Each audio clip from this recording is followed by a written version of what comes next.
Good evening, students. Today we will study about sequential circuits flip-flop conversion in this digital electronics video. Okay, what do you understand by flip-flop? Flip-flop is a memory unit. Okay, it is used to store one bit information at a time. Okay, so if you want to convert one flip-flop into another, D-type flip-flop, T-type, SR or JK, then how to do that? Today I will teach you conversion of SR flip-flop into D flip-flop. Now I will share your slides through which I will explain you how to convert one flip-flop into another. You can see the slides, digital electronics. Then I'm starting with that. Okay, now we can see that I have shown a slide which is steps to convert one flip-flop into another. Now these are the 6 basic steps that we need to follow while converting the A1 flip-flop to another. Flip flop को एक flip flop दूसरे flop में convert करने के लिए हमें ये 6 basic steps follow करना। First obtain the state table of desired flip flop which is to be obtain from a given flip flop. क्योंकि क्या होता है कि अगर आपको एक फ्लिप फ्लॉप दिया हुआ और दूसरे फ्लिप फ्लॉप में कन्वर्ट करना, तो जिस फ्लिप फ्लॉप में हमें चाहिए जो कन्वर्ट होकर बनना चाहिए उसकी स्टेट टेबल या फिर हम बोलेंगे ट्रूथ टेबल या कैरेक्टरिस्टिक टेबल हमें प्राप्त करना। Okay, obtain the input values of the excitation table from the given flip flop, combine with them with the state table of the desired. What does this mean? कि जो flip flop आपको given है उसकी excitation table की आपको requirement. Okay, then you will convert that flip flop into the desired flip flop by combining excitation table with the table obtained should have inputs of the desired flip flop to the left side, states of the flip flop at the middle, and the input of the given flip flop to the right side of it. Okay, यानी कि जो table आप बनाओगे उसमें क्या होना चाहिए आपको, राइट साइड में तो आपको जो गिवन फ्लिप फ्लॉप है उसके इनपुट होने चाहिए और बीच में आपके क्या होने चाहिए जो कि डिजायर्ड प्रीवियस आउटपुट और next output. Okay, and left side में आपके होने चाहिए जो आपकी डिजायर्ड टेबल है उसके इनपुट, है ना, लाइक दैट। मॉडिफाई, जैसे फॉर एग्जांपल अगर आपको एसआर फ्लिप फ्लॉप को डी फ्लिप फ्लॉप में कन्वर्ट कर, तो डी फ्लिप फ्लॉप के इनपुट और उसका फिर convert output according to that, and then after that we should have SR flip flop के input. Okay, modify the table by removing only the next state column, है ना।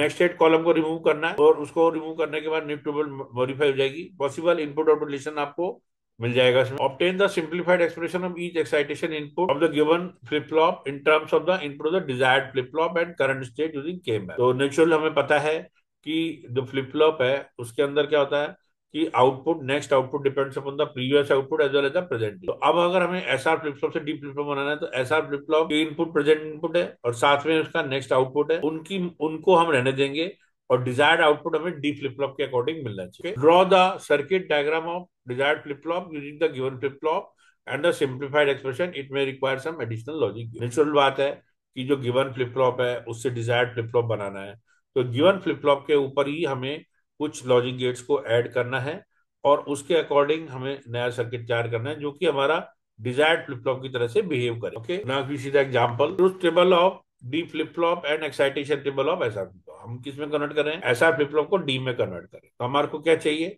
D flip flop का तो truth table जरूरत पड़ेगा और SR का excitation. तो जैसे मैंने बताया आपको किस तरह से अरेंज करना है। सबसे पहले डी फ्लिप फ्लॉप के इनपुट क्या हो सकते हैं, 0 और 1, दो ही तरह के इनपुट हो सकते हैं, 0 और 1, और उसके अकॉर्डिंग प्रेजेंट इनपुट नेक्स्ट और आउटपुट, है ना, प्रेजेंट आउटपुट और नेक्स्ट आउटपुट उस तरह से लिखेंगे क्यू क्यू प्लस में। ठीक है, तो ये एक टेबल बना ली हमने।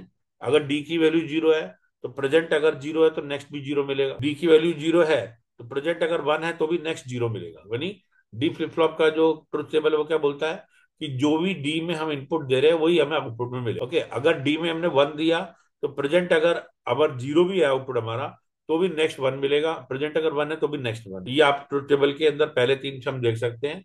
मैं आपको इसको एनोटेशन टूल की मदद से भी समझा सकता हूँ। चलिए, एनोटेशन टूल अभी ओपन नहीं हो रहा है मेरा इसमें। ओके, ठीक है।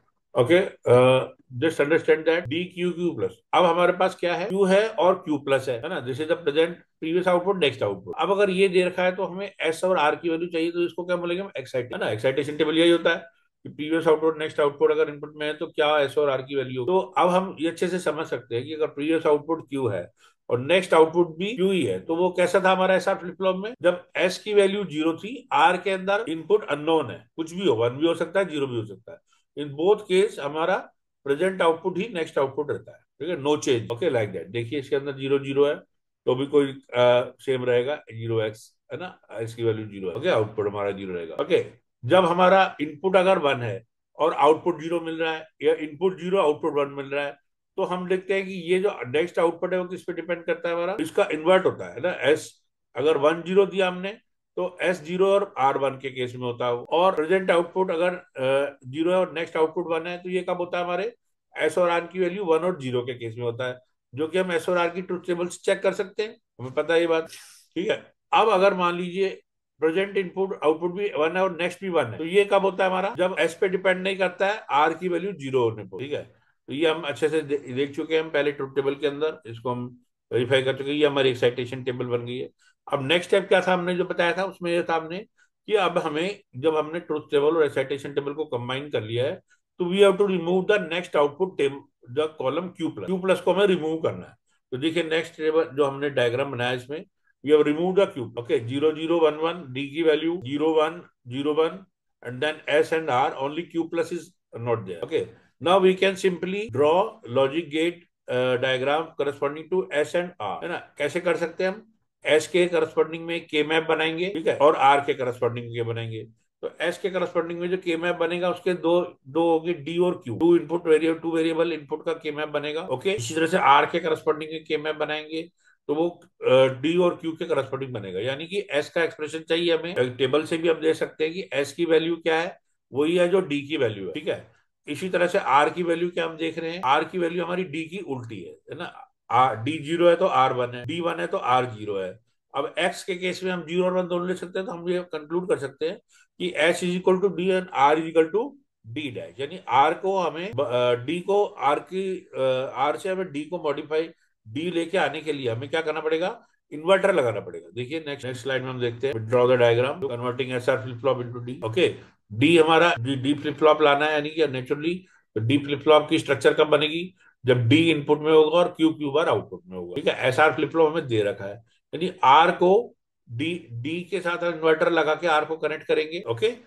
और एस को डायरेक्ट कनेक्ट करेंगे हम डी से, है ना, क्योंकि डी इजिकल टू एस था, आर हमारा आर हमारा क्या था, डी डैश था, तो डी डैश यानी डी के साथ इन्वर्टर लगा के आर को कनेक्ट करना है हमारे को। तो अब जो हमारा फ्लिप फ्लॉप आया है वो डी फ्लिप फ्लॉप की तरह बिहेव करेगा, लेकिन वास्तव में ओरिजिनली है क्या, ये S R. Okay. Now if you want to study more about another flip flops conversion, this is the web resource जो कि आप नोट कर सकते हैं। इसको क्लिक करेंगे तो आपको बाकी सारे फ्लिप फ्लॉप्स और फ्लिप फ्लॉप के बारे में, कन्वर्जन के बारे में भी आपको पता लगे। Your friend professor in EC department doctor Shyam सुंदर मनकतला।